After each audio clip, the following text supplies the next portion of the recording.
skiers, it's Bob with SkiEssentials.com. Welcome to our 2024 ski test. Got a Head Oblivion 84 for you today, and this is just one of the more traditional park twin tip skis out there these days. Really like how they're kind of keeping it to the more traditional side of the spectrum. Definitely has a different feel than some of the more, I guess, newer or progressive skis out there.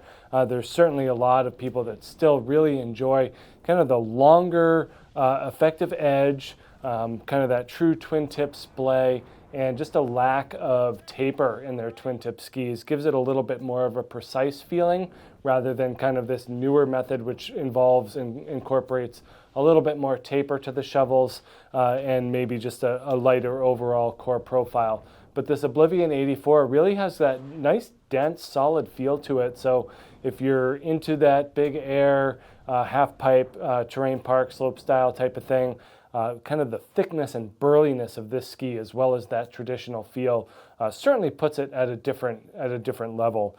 This ski returns unchanged except for graphics, and to be honest, don't get me started on the graphics of one white and one black ski. My best advice would be to find a friend or buy two pairs and mix and match so you have the same of each. It's a little bit dizzying to the eye, but overall, same ski. We really enjoyed it the past few years that we've been on it, and certainly carries forward into 2024 as well.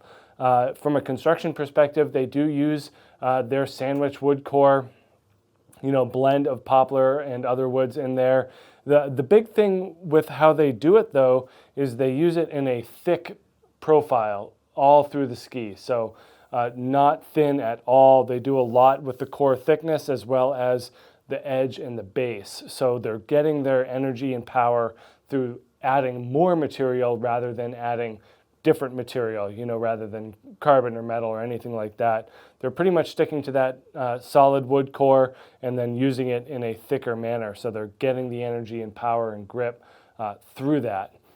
Ends up being, a little bit flexible in the shovel and through the tail, but underfoot, it's actually really, really sturdy. Nice consistent flex throughout as well, and I think that goes a long way in making this ski feel, like a much higher end product.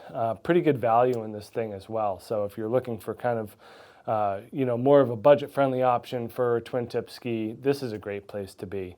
But yeah, thicker edges, thicker base, really holds up to, rail skiing and other stuff like that where you need a little bit more sturdiness underfoot. And then from a takeoff and landing perspective, it's just nice to have some solidness under there, especially if you're going pretty big in the park. We see a lot of these at really high-level competitions, Olympics, X Games, stuff like that. And then we kind of see that more traditional twin tip shape and profile come through here. A lot of positive camber underfoot here, and so they're building energy into the ski through the camber. When you're loading it, the ski is going to want to return to this natural position, so it really has that ability to get back to neutral from the ski's perspective. But yeah, long rocker as well. Long camber as well. When it's decambered, it really goes up to the very end here. If you push in a little bit, you can see that rocker drop down. But more of that dramatic, true twin tip splay here at the tip. It's not terribly gradual. It's more abrupt at the end, and that helps you get that longer, effective edge. Pretty similar in the tail. It's not quite symmetrical. There's more in the tip than the tail.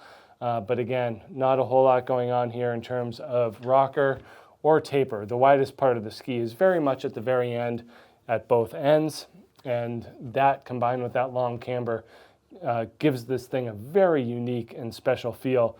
We see some of these newer skis out there that are a little bit more rockered, more tapered, and they just don't quite have that same edge hold and edge grip.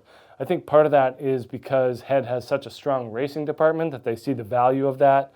When you're in the half pipe specifically, it's usually pretty icy. So having that longer effective edge, that more snow contact goes a long way in building confidence and doing your best. Kind of, I mean, I'm not going to hate on the graphics too much. Pretty nice how they go together like that, but again, the one color and one the other is a little disturbing when you're skiing. But overall, great ski from Head. We've really enjoyed these. Great for that, you know, pretty serious park and pipe competitor who's looking for something that's going to hold up to the rigors of competition. That's really what this thing is all about. So make sure you check out this Head Oblivion 84 here at skiessentials.com, and we'll see you out there on the hill. Bye.